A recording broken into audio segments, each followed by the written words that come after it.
జేఓబీసీ ఈ కార్యక్రమం ఏంటి? కార్యక్రమం ఎందుకు తెలుగుదేశం పార్టీ జేఓబీసీ అని చెప్పి అంటుంది?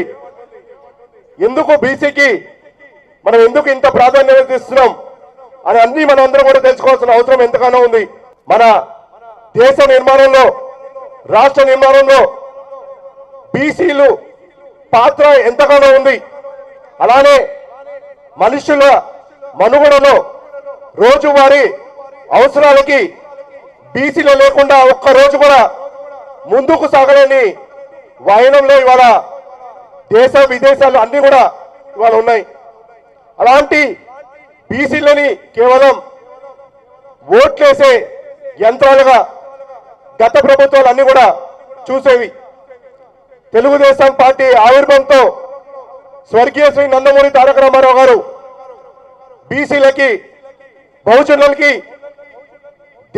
రాష్ట్ర జనాభాలో సగం పైగా ఉన్నారు. దాదాపు 3,78,00,000 మంది కోట్ల మంది ఉంటే దాంట్లో ఒక్కరు కూడా ఆ రోజున రాజాధికంగా అందించేవారు కాదు.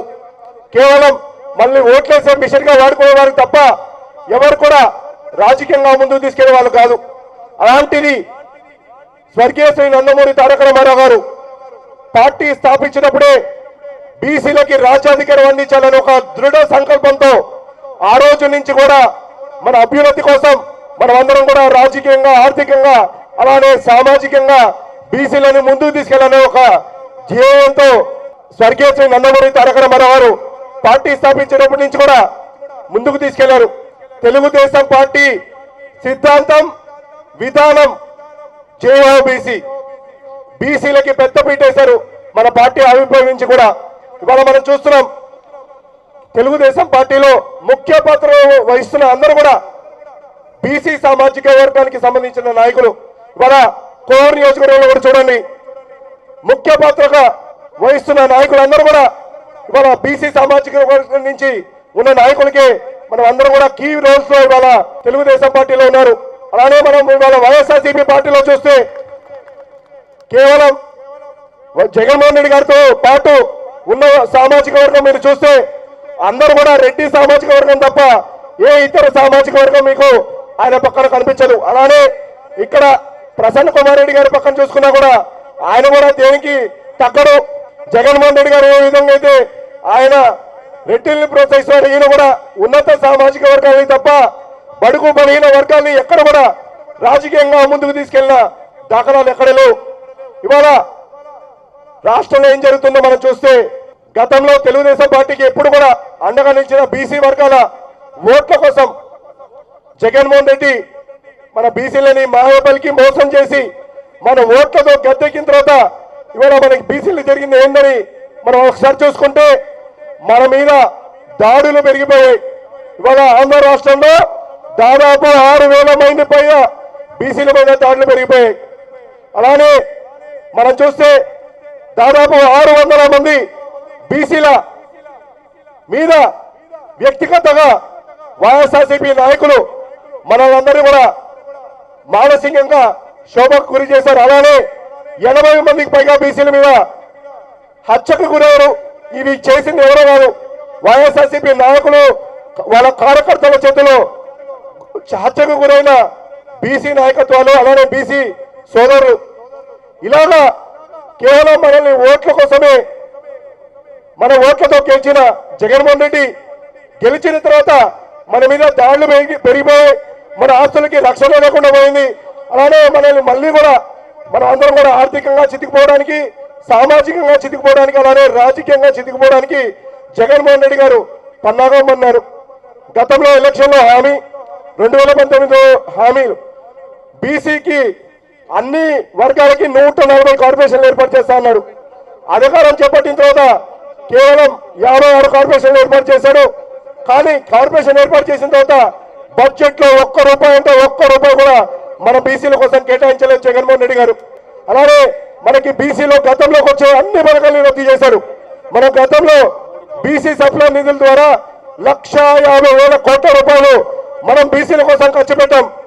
అలానే ఎన్నో బీసీ సంక్షేమ పథకాలు మనం తీసుకురావడం జరిగింది. బీసీ సప్లైతో పాటు ఆధార పథకాలు ఉన్నాయి మనకు పనిముట్లు ఇవ్వడానికి.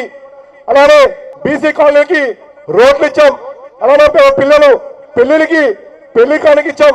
అలానే మనం ఏమైనా వ్యాపారాలు పెంచుకోవాలంటే దానికి అవసరమైన సబ్సిడీ లోన్లు కూడా తెలుగుదేశం పార్టీ కల్పించింది. కానీ జగన్మోహన్ రెడ్డి గారు వచ్చిన తర్వాత మనకు వచ్చే అన్ని కూడా తీసేశాడు. తీసేసింది కాక కేంద్రం మన కోసం ఇచ్చిన 79 కోట్ల రూపాయల బీసీ సప్లై నిధులు కూడా జనరల్ ఫండ్ లో కలిపేసి ఇవాళ బీసీలకి తీవ్రమైన అన్యాయం చేశారు. మళ్ళీ కూడా ఇవాళ మన ఓట్ల కోసం జగన్మోహన్ రెడ్డి కొత్త నాటకంతో మన ముందుకు వస్తున్నాడు. ఇవాళ నా బీసీ అంటున్నాడు, నా ఎస్సీ అంటున్నాడు, నా ఎస్టీ అంటున్నాడు, నా మైనార్టీ అంటున్నాడు. ఆయనకి మనసులో లేని భావం ఇవాళ నోటి ద్వారా మన ముందుకు వస్తుంది. ఎందుకు వస్తుందంటే కేవలం మన ఓట్ల కోసం మన ముందుకు వస్తున్నాడు. మనం అందరం కూడా గమనించాల్సిన అవసరం ఉంది. గతంలో మనం చూసాం కోర్ నియోజకవర్గంలో బీసీ కాలనీ కోసం, బీసీ అభ్యున్నతి కోసం, బీసీ సంక్షేమం కోసం మా నాన్నగారు పోలవరెడ్డి శ్రీనివాస్ రెడ్డి గారు దాదాపు 1000 కోట్లకు పైన నిధులు మన కోసం తీసుకొచ్చారు. ఇవాళ జగన్మోహన్ రెడ్డి అధికారం చేపట్టిన తర్వాత ప్రసన్న కుమార్ రెడ్డి గారు ఏ బీసీ కాలనీని అభివృద్ధి చెందలేదు. అలాగే మన కోసం పని ముట్టులు ఇవ్వట్లేదు, ఆదరణ పథకం తోడు చేశారు. వీటన్నింటిని మనం గమనించాల్సిన అవసరం ఉంది. ఎప్పుడు కూడా అప్పటి నుంచి కూడా మన పార్టీ ఆవిర్భావం నుంచి కూడా 1982 నుంచి కూడా ఈనాటి దాకా కూడా బీసీలకు అండగా ఉన్న పార్టీ తెలుగుదేశం పార్టీ.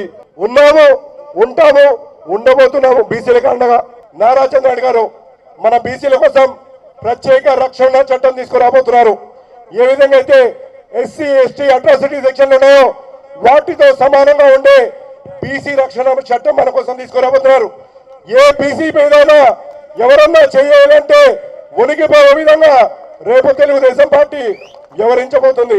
కోవూరు నియోజకవర్గంలో ఉన్న బీసీ సోదరులందరూ కూడా నేను మీకు మాట ఇస్తున్నాను, మీకు ఒక రక్షణ కవచంగా నేను ఉంటాను. మీ మీద ఎవరన్నా ముట్టాలన్నా, మీ మీద ఎవరన్నా దాడి చేయాలన్నా భయపడే విధంగా నేను మీకు రక్షణగా ఉంటాను. రాబోయే ఎలక్షన్లో మీరందరూ నాకు తోడు ఉండాలి. మీ అందరికీ ఏ సహాయ సహకారాలు ఎప్పుడు కావాలన్నా నేను మీకు తోడు ఉంటానని చెప్పి ఈ సందర్భంగా తెలియజేసుకుంటూ సెలవు తీసుకుంటాను. ధన్యవాదాలు.